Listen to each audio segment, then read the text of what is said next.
When you train with the players, you feel like this week is a little bit different. We've been preparing friendlies, we've been preparing for other opposition, but this smells different, and looking forward to be there on Sunday and feel the pressure and start the competition. That is what we like. Yeah.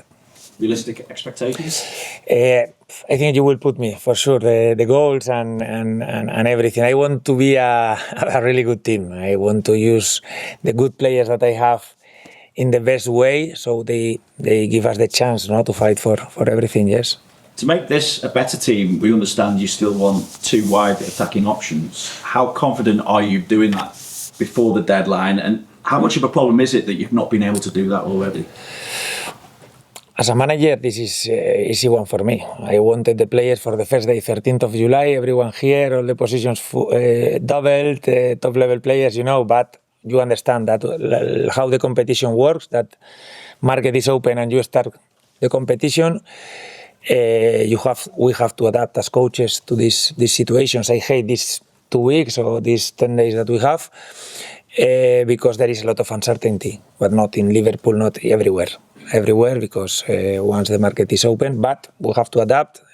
Honestly, I don't spend too much time thinking on these things. I know that you will ask me a lot of questions about the market and this, but I'm focused on the game against Newcastle. That is massive for me, on using the very good players that we have right now in the building in the best way, so we can be competitive from the beginning. I think I know what will happen when I throw a couple of names at you, but Barcola, Minteh, how likely are they to be the players that are brought in, but also how important to bring in a replacement for Curtis Jones?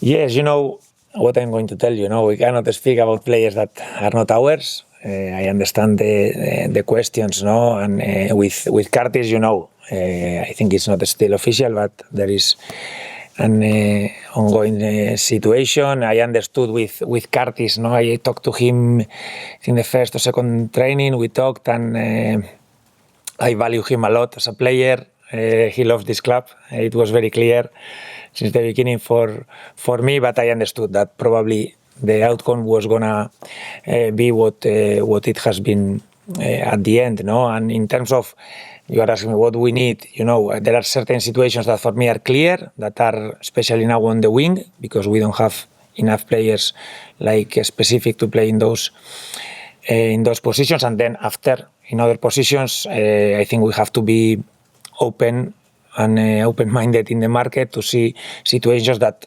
honestly can improve our team. It's not about signing because we need a player here. No, it's about improving the squad, and we have very good players already here. So to improve our very good players, you need like a specific level players. Yes.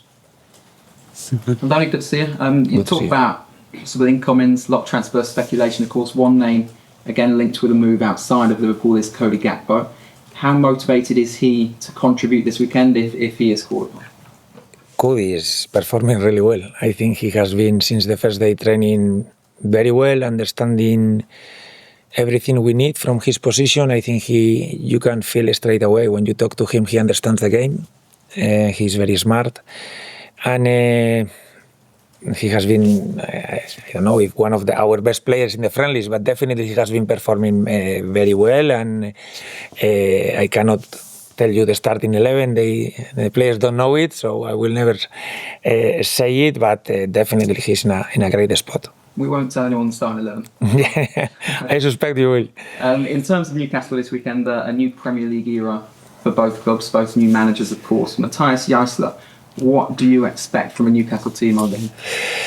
Yes, I think Matthias, we knew him from before, but we've been, now that you play always the first game of the season, you overanalyze everything, even the teams that he has been coaching before. We don't have so many friendlies as a reference with Newcastle, but at the end, I don't think it changes too much the style. The end, Newcastle will be strong in transitions, very fast players up front, physical team, especially at home. The atmosphere in St. James's Park is going to be strong. So we know it's not an easy game to start the season. So we have to be ready for that start, for that level of of players, and I think we are preparing for this, yes. And just finally for me, is there extra motivation for a player like Alexander Isak, not just because of the Newcastle connection, but surely after such lengthy spells on the sideline, he must be chomping at the bit to prove his point in a Liverpool shirt? I suppose it's going to be it's always special when you play against your ex-team in your stadium, the same way when I go back to play against Bournemouth, or you always want to do well in the Premier League, and the first game of the season, I think everyone will be very, very motivated, and I think it's going to be the same for Alex. Thank you. Hi, Andoni. Players like Mo Salah have left, and Andy Robertson as well, Konate. A lot of experience there has gone out of the club. Are you confident that you've got the leadership qualities within the squad at the moment? How are you through? Yeah, it's true. Both of the things you said are very true. We lost a lot in terms of experience, of high-level players that have performed so well for so many years here. But I think it's also a natural thing in clubs. I think we have a lot of very young players also willing to take those minutes, ready to take those leadership roles. And overall, I'm very happy with the attitude of the players in this pre-season. Always, pre-season is easier for the managers because there are less complaints about minutes, about being out of the squad, about these things. But still, I think everyone has been very ready to understand what we demand from them. And I'm happy with the feeling I have with this group of players, yes. And in the relatively short time that you've been here, has anything really surprised you about being Liverpool manager?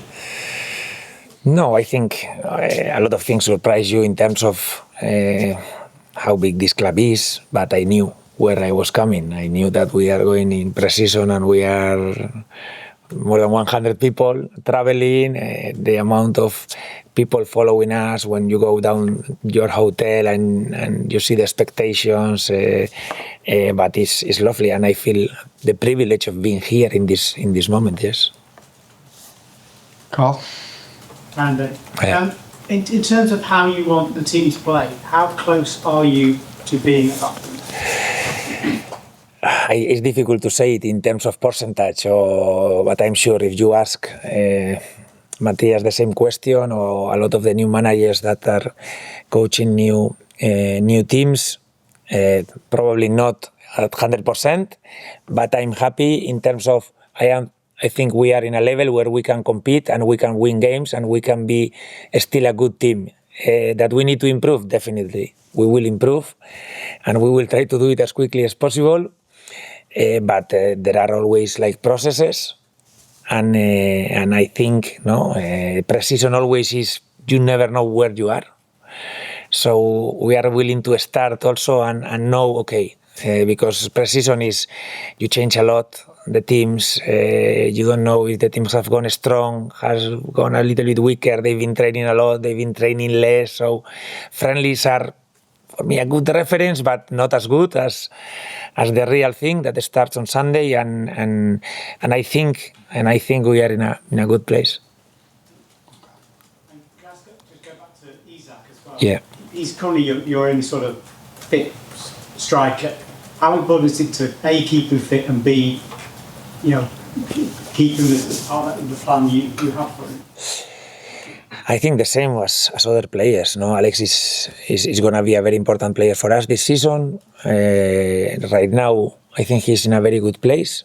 He's been training every day. He hasn't been a training session. He's been adding more and more minutes every friendly game. I think he already played a very good World Cup in terms of availability, fitness level, and I want to keep him there as much as we can, because we know his level, and if we can keep him there, he will score the goals, he will give us a lot of things. Probably my fights with him, my instructions are more in terms of without the ball, how he can help in the positioning when we are on the ball, so he can open spaces for other players.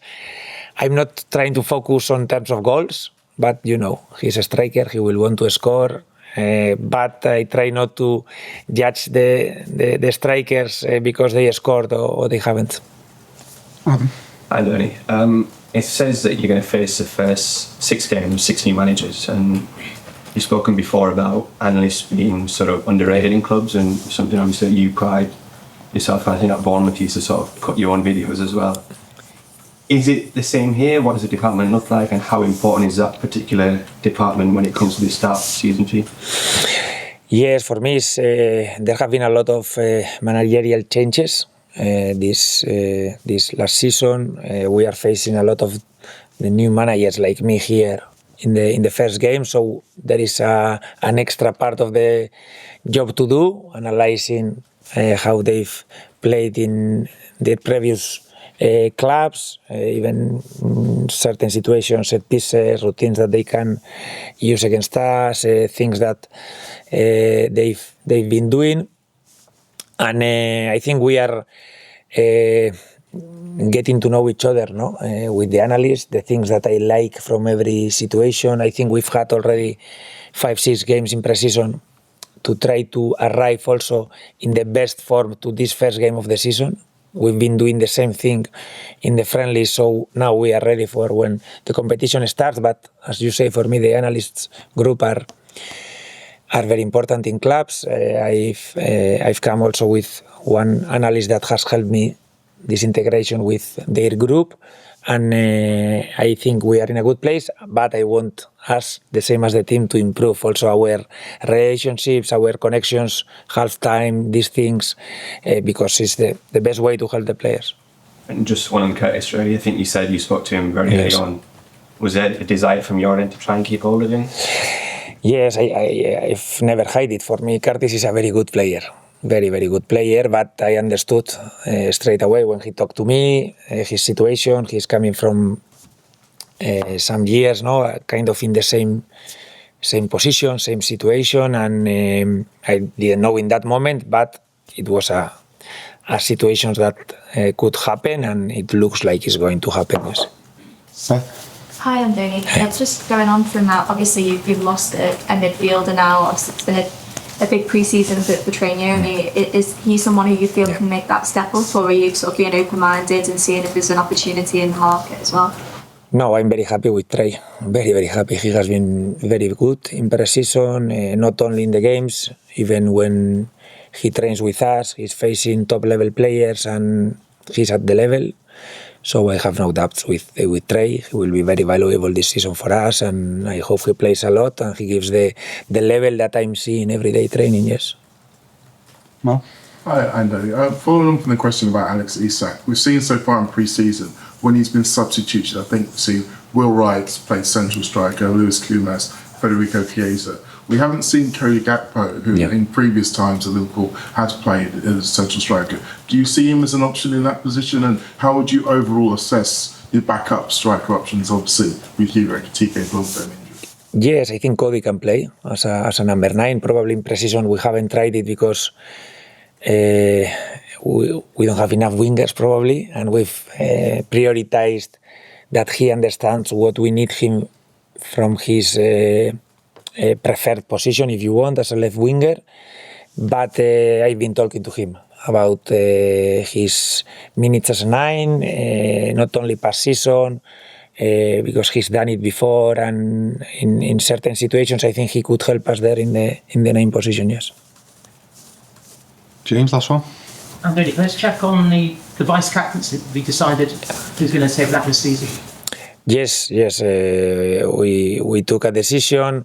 Captains will be Virgil, will be Alisson, will be Joe Gomez, and Dom Szoboszlai. But I explained to Alisson especially that it's not going to be possible that he wears the armband, because with the new rules, I think there is a big limitation if a keeper wears the armband. Because basically, if something happens in the opposition box, the referee has to explain to the captains what's happening, or all the decisions. So I had one season with Neto in Bournemouth, and then you have to start to every game to say a different player that can act as a captain, and this is not viable. But I wanted him to feel like we value him. I've had enough time, and we will have more time to know each other. But I had to explain also the decision about the armband to Ali, because he's a keeper, and unfortunately they are putting the rules in a way that there is a lot of disadvantages to having a keeper as a captain, yes. Break up next story. Thank you.